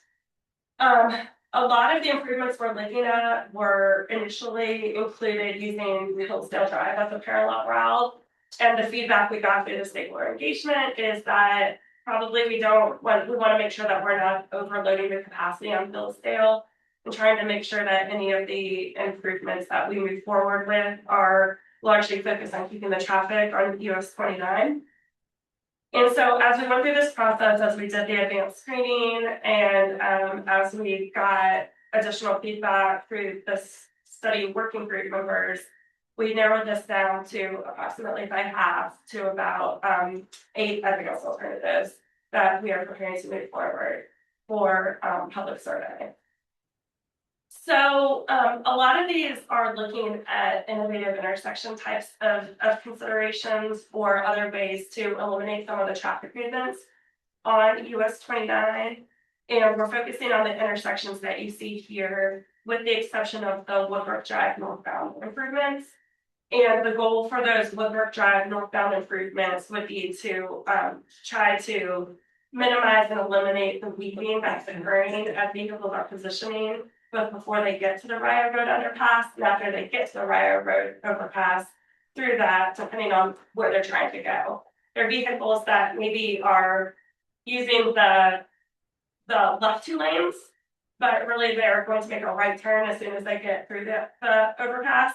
And so they're veering over to the right after they get through the overpass, and vice versa. Vehicles who want to turn left onto Woodbrook but are either coming off of the exit from Rio Road or are, I mean, most likely that's what they're doing. They're coming off Rio Road and they're trying to get over really quickly into the left two lanes.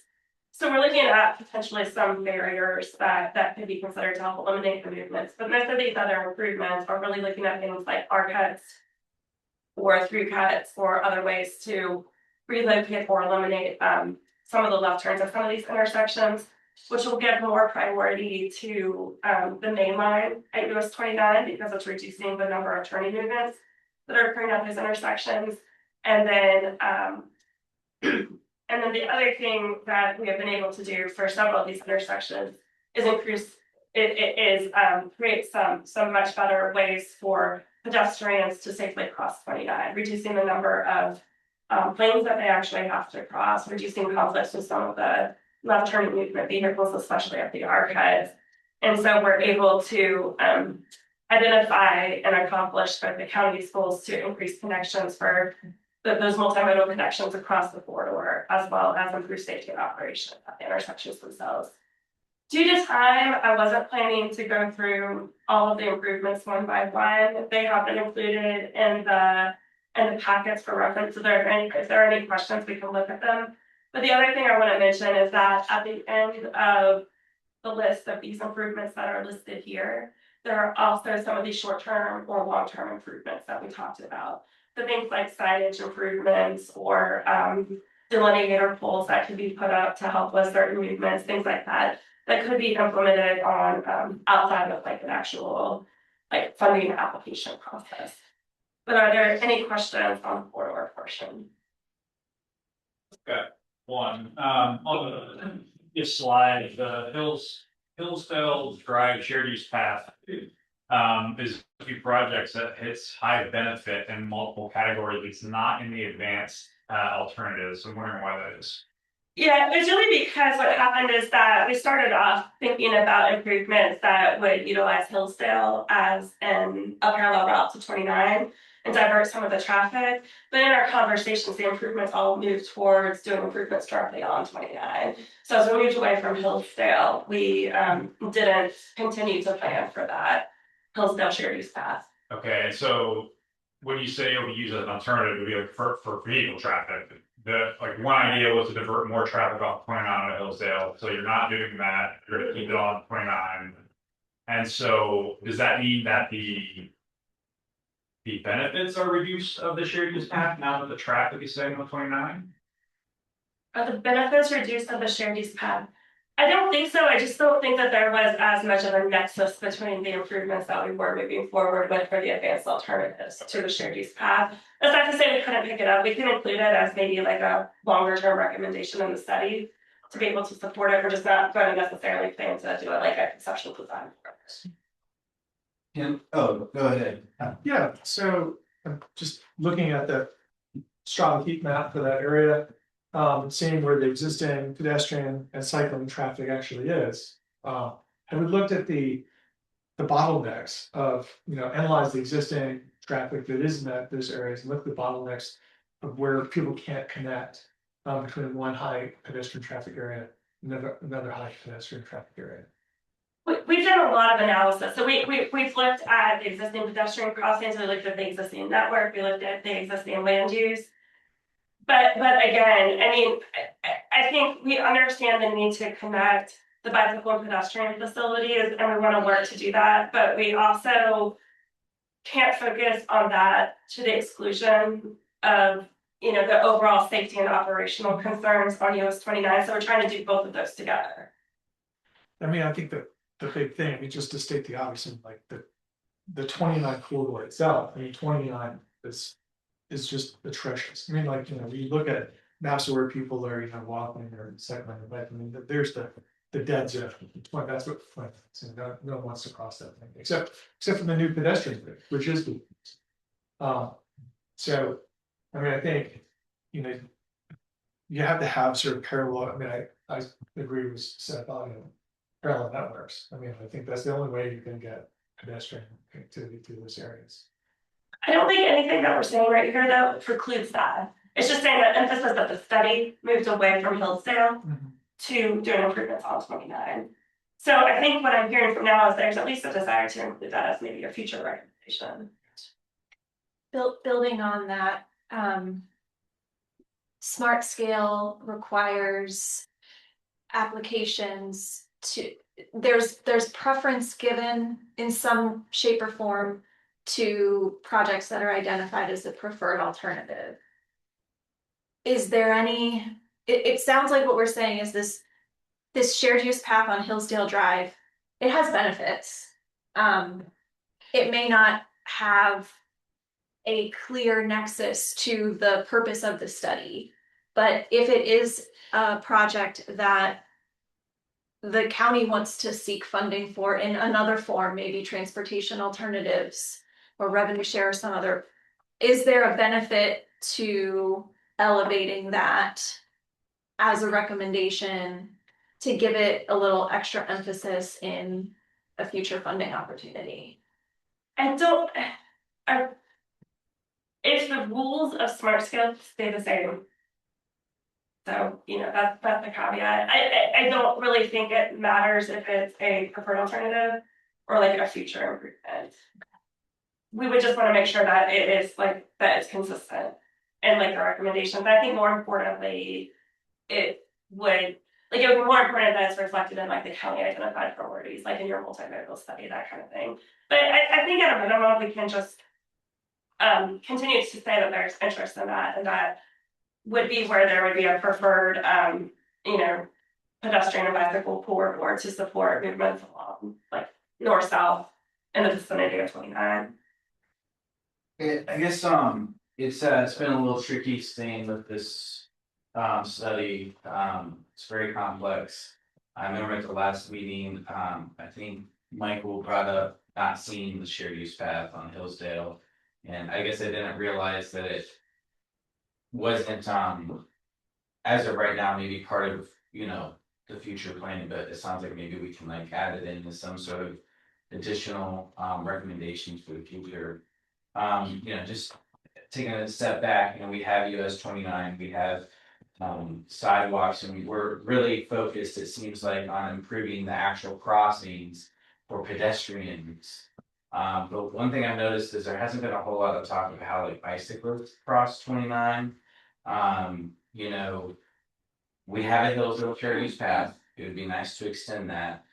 And there's a Birkmark shared use path on the other side. So there's parallel shared use paths. But how those two interact with one another, I don't know if we're currently doing a good job of like figuring that out. Like I know we're talking a lot about pedestrian crossing, but so in theory, a bicyclist can use the same crossing as a car.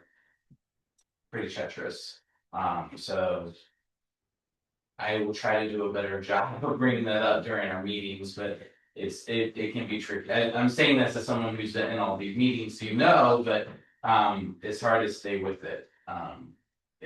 Yeah, and 29 is challenging. I hear what you're saying. I think maybe some of the other multimodal planning that the county is doing might also start identifying opportunities to like where shared use paths could be connected. But I mean, I hear you. I don't have a good response right now for how I'm going to do that. I know this isn't like this is not a big meeting about this project. This is just updating us on, and some of us are involved in the meetings. But can you remind me where we went, because we decided pretty early on. Oh, I'm sorry.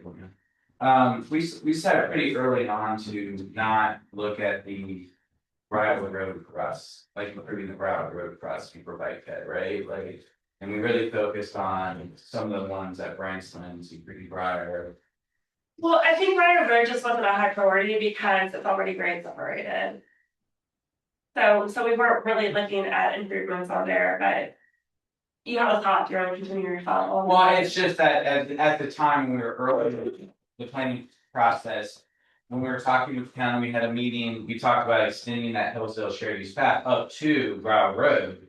And then, you know, if you cross, then you're tying into the Berkman shared use path, so that would be the kind of flow. And like, that makes the most sense, like, I know, what's the crossing that we're looking at, improving, it's the Fashion Square crossing, right?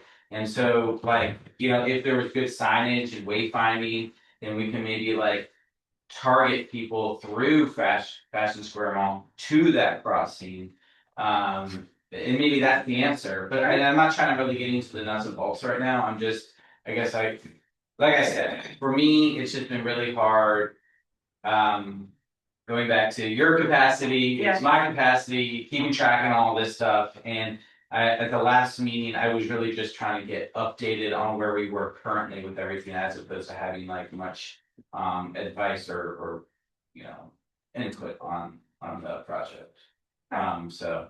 Okay, I got some notes. Thank you. Okay. See if there's opportunity.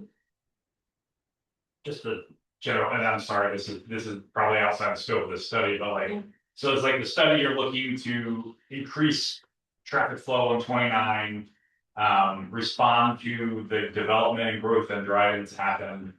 And, you know, but maybe separately, like, we need to invest in alternatives to driving on 29, or else in 20 years, we'll be doing another one of these studies. So like, how can we get more vehicles moving through 29? So I know the second thing is beyond the scope of the study, but that's just, I think, a kind of frustrating thing about the way that transportation planning happens at the moment.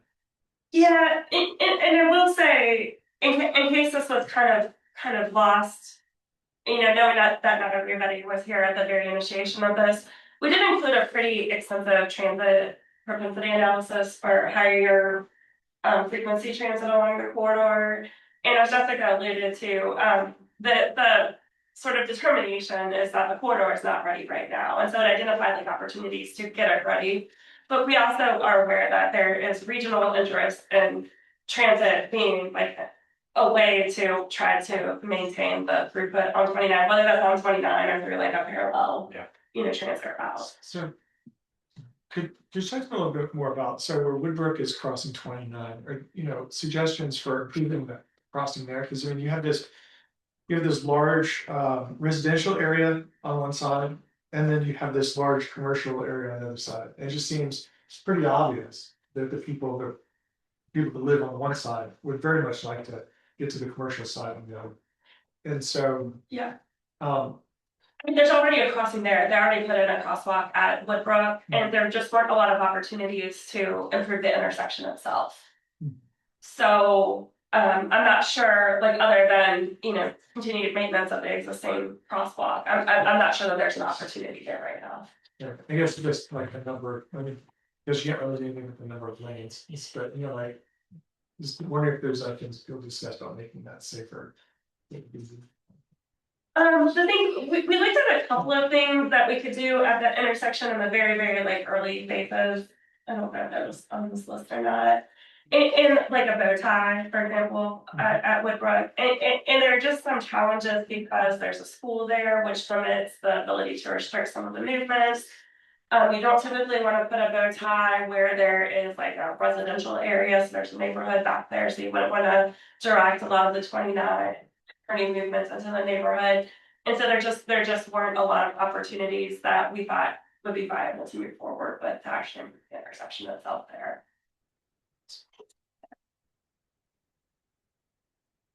Any other questions? So then the second part of this is looking at the southern portion, which is in the city of Charlottesville, and looking at the Emmett Street interchange, the study area, and the Barrett Stewart interchange with the bypass, and then also the hydraulic and the hydraulic intersection with the bypass, as well as going up to Angus Street. So this is the diagram of the study area. And then again, the goals were similar to reduce congestion, increase safety, improve accessibility for multimodal users, and improve accessibility and connectivity. So these are the advanced alternatives that ended up being moved forward for, a higher level of analysis. At Angus Road, we're looking at eliminating the left turns out, so a right out only.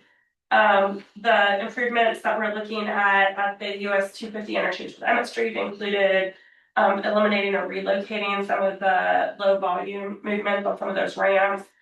We looked at a DDI and an extension of Hillsdale from the roundabout at hydraulic currently south to connect directly to 250. And then we looked at several different improvements at hydraulic road in the US 250 interchange or intersection. And so based on these, I guess 9 or 10 advanced alternatives that went through the initial DJA screening, we ended up reducing that down to 6 that will be moved forward to get additional public comment on. And so I just want to be really clear right now that we are not committing to anything for any of these studies. These are really to get public feedback, to add additional information to the more technical analysis that we've already done, and then we'll be able to bring this information back to identify what preferred alternatives would be for the study areas. And again, these improvements are included in your packet, but I wasn't going to go through them unless there's another question. What's it? It says eastbound to southbound left turn. Is that? Where? For eliminate low volume ramps, US 250 Emmett Street. Yeah. Should that be westbound? It'd be these 2 ramps right here. Yeah, so that's when you're going west on. Yeah, you're going westbound, and you're making that unprotected left turn right there. Yeah, it just says eastbound in the. Oh, gotcha. Yeah. Just want to make sure I was thinking of the right. Oh, and then that's the other one there. Oh, can you? Yeah. Oh yeah, I didn't even know that was there. Any other questions on these? All right, thank you. Next is the FY24, FY27 table adjustments. Orion. Hello, everyone. So this item pertains to our current TIP, the fiscal year 24 to 27 Transportation Improvement Program. We have 3 adjustments, which are only informational. They do not require action from the Technical Committee or the Policy Board. The first one is from the VDOT urban projects pertaining to the Billman Bridge replacement. Focuses on reallocation of funding for preliminary engineering phase, right of way, and the construction phase. I want to be brief due to the time, so I'm not going to go into the funding, but the funding is available in the tables within the staff manual. And we're currently working on posting our updated document on our website. The other 2 adjustments pertain to the mobility management program and path program, and they both come with request by the RPT. For these adjustments, we have increased in funding, but since they do not meet the threshold for an amendment, they're presented as adjustments for this program. That's all I have to say. Thank you. I have a question for Orion. This is for the Belmont Bridge project. I want to make sure I'm understanding this correctly. So when it says release, that means that was funding that was allocated that we are essentially giving back. And add means this is like funding that we're getting in addition to what was originally. Like release means minus and add means plus. So it's not any additional funding that's being added to the bridge. I think what my understanding is how VDOT presents it into the in the folders. Add is reallocation to a different year, so fiscal year. So in my conversation with VDOT, there was no any additional funding being added, but how it's explained into the PDF that VDOT provided us is, it strictly says add on it, but. So these are our federal obligation.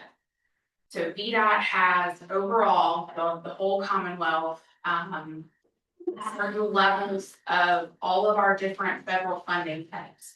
Colors of money is what we call it. And there's different eligibility for all of these different colors of money. So at the beginning of the federal fiscal year, we have a plan on how we plan to obligate for all of the billions of dollars statewide for every type of work, every project that's done. And then as you get into that, the project is not this project, but overall in the state, if there are surpluses needed on certain projects, or a project is cheaper than we expected it to be, we may be either over or under in those different colors. And certain ones are really difficult to find projects that have eligibility for. Demo funding is one of the ones listed here. That's old funding we need to spend. We have a time limit on that. And we work toward getting that money like a Tetris game. Where can we find a project that's eligible and has the ability to take that money, and we release the types that are more flexible and then add that type of funding in there. So it's just adjusting, moving funding around so that in the end we can spend every dollar that the feds give us and not have to turn any of that back in. Yeah, that's super helpful. Thank you, Stacy. And honestly, this is something that happens at our central office level. So I have some knowledge of the process, but we don't even touch this. It's done in our central office to look at the whole big picture, to make sure that we're obligating this to them. So I just have one follow-up question to that, which is, if you add up all of the ads and subtract all of the releases, that block is a minus $12.5 million. Does that mean that the project ended up being $12.5 million less than it was expected? Or how do we interpret what that means? I would have to look at the exact details on that, where we ended up. We're now like at closeout. So it could be that there was surplus funding that was being released. I see here one of the releases is revenue sharing. So that's possibly money that was intended to be spent maybe last in the process, and some of that will be released as a small amount. I have to look at the exact details. And it also could be that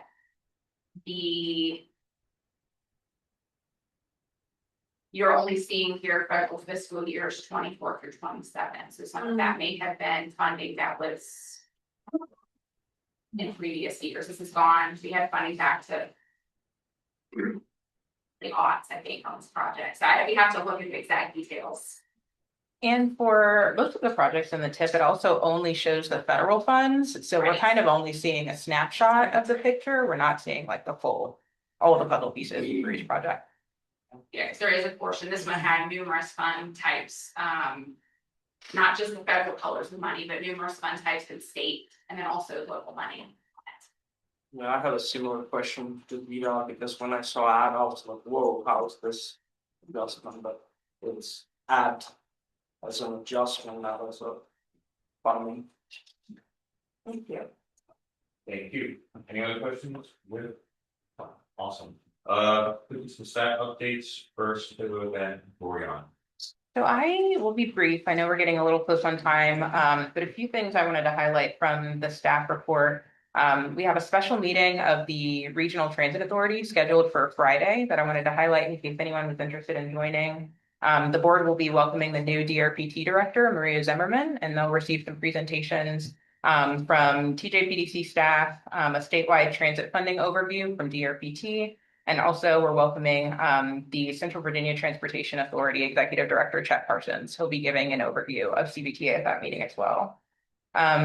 Last month, we also received a draft of the regional travel demand model. And so now it's in the testing phase where we're basically doing things in the model that we would typically do, like running scenarios to make sure that everything is working correctly. And following that testing phase, VDOT will provide sort of the stamp of approval as final and complete, and it'll be ready for use by the end of June. So I wanted to highlight that. Other things, the Smart Scale Round 7 presentation from OIPI is also included in the staff report. And I've also highlighted some of the work that's going on with our PAT team, which is our mobility management program, and some of the outreach work that they're doing right now. And I'll let Gorion talk a little bit about Safe Streets. So Safe Streets and Roads for All, the application deadline closed on May 26th. From the PDC side, we submitted an application for Green County, specifically for purchasing equipment for their stairs for the fire department. This equipment will directly impact road safety, as it pertains to saving lives for people that are trapped in vehicles. So extracting them sooner, but also while extracting them sooner, that means that the responders will stay less on the roads. It also has a safety feature for them as well. The other application was submitted by Albemarle County. TJPDC staff just supported their application with the narrative and any other questions that they have. All right, we have the FY23 meeting schedule for you as well. Yes, so the FY27 meeting schedule for the new fiscal year that's presented for your reference. We meet every other month at the first Tuesday of the month at 10 a.m. And the first meeting is going to be on August 4th, 2026. Awesome. I just might have. Barrett, if I could add, for this item, Which item? are there any for the meeting schedule? Oh, yeah. You all can also determine if you want to host any of those specifically virtually, like if there are any meeting dates or months that you specifically want to be all virtual meetings, that would be helpful for us to know so we can send out the holds for those that's virtual. When do you have to know by? Not right now or right now? Well, we can know at the next meeting as well if Okay. you want some time to Okay. do on that.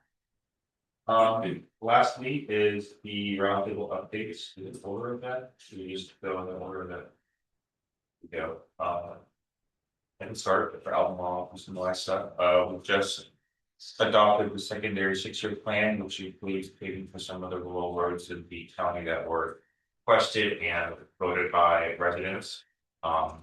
Jessica, she's going tomorrow to the board of supervisors to present our prioritization, methodology and draft rank so far. That's exciting. Want to speak on that more?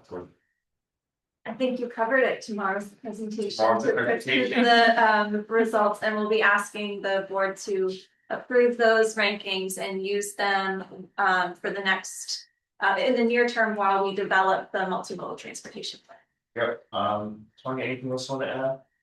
Ratings? Just wanted to thank Gordon and Taylor specifically for helping us out on the Safe Streets and Roads for All application and getting that submitted last week. And if I may add to that, I blanked on the name of the project, but it was for the hydraulic road. Yeah, it's the hydraulic road, Whitewood Lands Road intersection, and it has a shared path going down hydraulic down to the Georgetown Road and hydraulic intersection, so it's improvements along that segment of road. Let's go to the city. New city. Go ahead. It's maybe on the video permit. Sure, yeah, we just finalized a 3-year agreement with the Douglas Mobility from the MPO. After they turned in several plans that we have approved as part of the permit. And we're happy to keep working with them, and then if the county wants to start conversations, now will be the time that we can start that up. Awesome. Bike month concluded, it was a success, we did all great things, partners are amazing, and we couldn't do it without everybody in this room and many more. Excited for, continuing that and promoting rideshare and connecting VA. I've got a neighborhood walk coming up on the 14th. We're going to explore the Locust Grove neighborhood and leading a special Father's Day bike ride with Parks and Rec. So if you guys want to come out and explore the quiet routes in Charlottesville, that's what we'll be doing. And Craig, I don't know if you have anything that you want to share, or does Cat have its own? Yeah, Okay, yeah, okay, go ahead. Cat? What will you? What's that? I was just seeing some updates from the city of Charlottesville. No, what you was talking about. We don't have anything concrete to share. I mean, obviously, we've gotten some approvals with some new service and coverage, and I suspect you guys will be advised when we get that more formalized, but which will be coming in short months. So we're excited about that. So we're trying to get that expanded. And we got some and some more things that hopefully was accomplished, but don't have enough so really fast. But things are moving in a positive direction.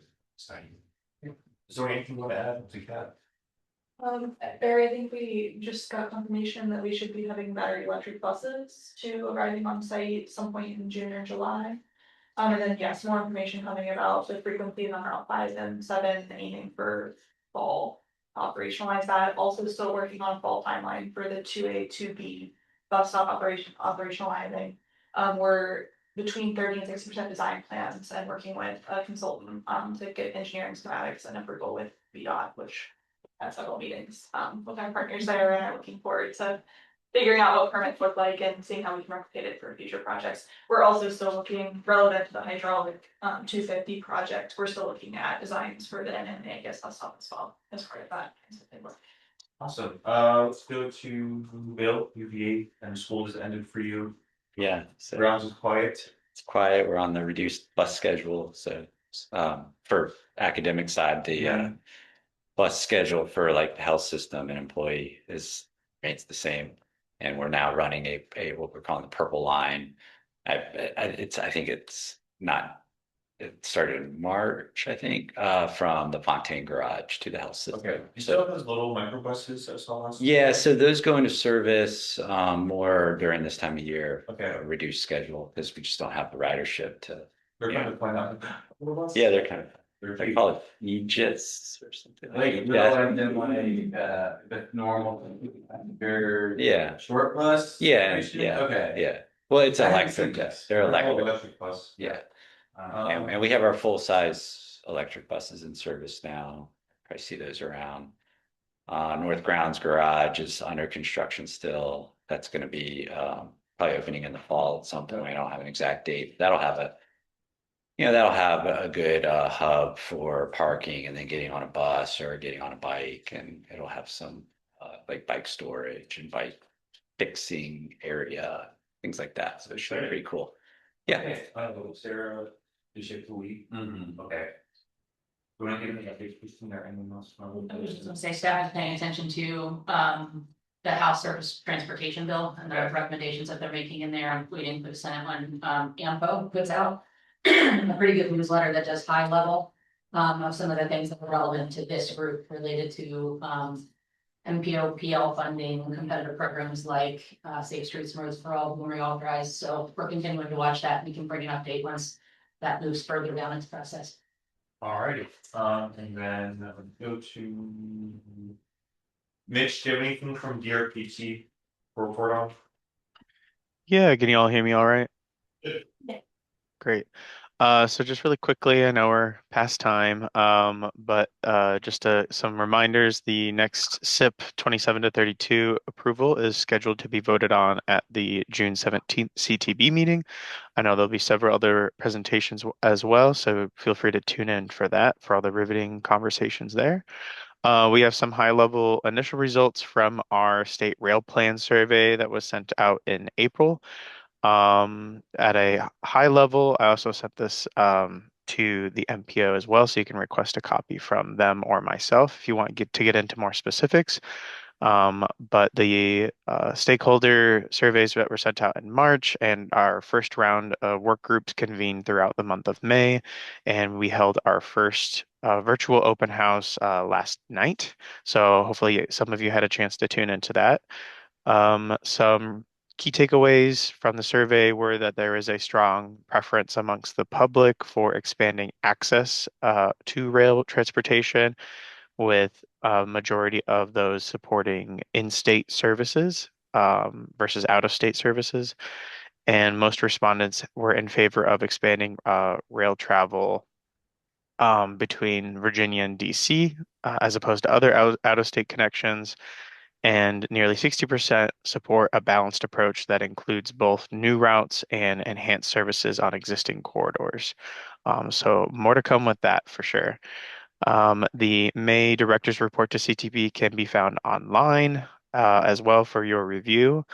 And a quick Bike Month update. We held our inaugural Bike Friendly City Challenge through the Connecting VA app, which was held throughout the month of May with 6 cities in participation. And the city of Charlottesville did have the most bike trips recorded throughout Bike Month. So congratulations, City of Charlottesville. And that's a part of the over 4,000 bike trips recorded through the app. So, which is over 1 million calories burned and 1,000 gallons of gas saved, according to our metrics. So, congrats. And that's all from DRPT. Awesome. I think that's everyone. Well, follow-up question, is there a belt or a?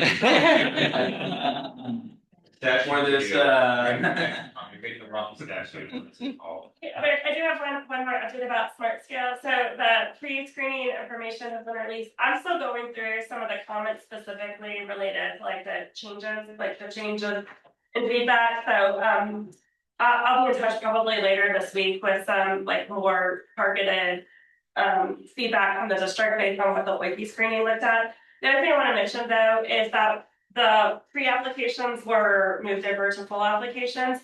Ignore the program eligibility line item on there. I believe all the projects that were submitted within the MPO are eligible for HPP. But because of all of the like policy changes that occur a little bit later in the process, that is not going to be reflected necessarily accurately on the full application. So I'll be in touch if that's different, but I think the only one that wasn't already indicated that I know should be HPP was the City of Charlottesville's project. Because it wasn't an innovative intersection, but it is a star study improvement. So, in other words, just let me know if you have any questions. Applications, all the documentation for applications, with the exception of the resolutions of support, need to be uploaded by July 15th. All right, thank you for the updates. Any additional matters from the public before we adjourn? Hearing none, I adjourn this meeting. We'll see each other on August 4th. All right, thank you.